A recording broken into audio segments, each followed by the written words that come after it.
Jalna railway संघर्ष समितीच्या वतीनं बैलगाडी रॅली काढण्यात येणार आहे। जालना ते खामगाव हा रेल्वे मार्ग केंद्र आणि राज्य सरकारकडून मंजूर केलेला आहे। मात्र अद्याप या मार्गासाठी सरकारनं निधी दिलेला नाहीये। यासाठी जालना ते खामगाव रेल्वे मार्गात येणाऱ्या गावामध्ये बैलगाडी रॅली काढण्यात येणार असल्याचा निर्णय रेल्वे संघर्ष समितीच्या बैठकीत घेण्यात आला आहे। रेल्वे संघर्ष समितीचे महासचिव फिरोज अली यांनी माहिती दिली।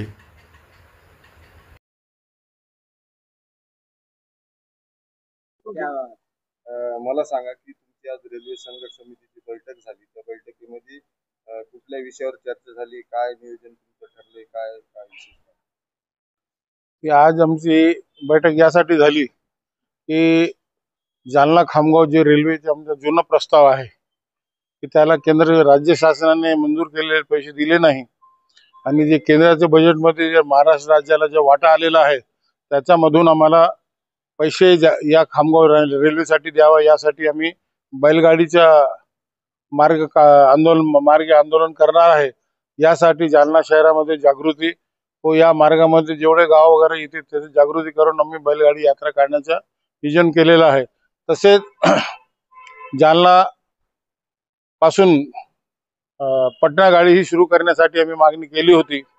काल ते मंजूर झाली आणि फक्त टेम्पररी विशेष गाडी म्हणून त्यांनी दिली। ते त्वरित पूर्ण रेग्युलर गाडी करण्यासाठी आम्ही खासदार साहेबांशी बोललो आणि ते परवा दिवशी मला वाटतं मॅडमशी चर्चा करून DRM मॅडम यांच्याशी चर्चा करून बैठक घेऊन पुढील कार्यक्रम ठरवतील की ही गाडी पटना गाडी जर रेग्युलर झाली आणि दुसरा की जालन्याचे व्यापारी जे सुरत अहमदाबाद जात आहे ती एक गाडी चालू करण्याच्या मार्गावर आम्ही आहोत।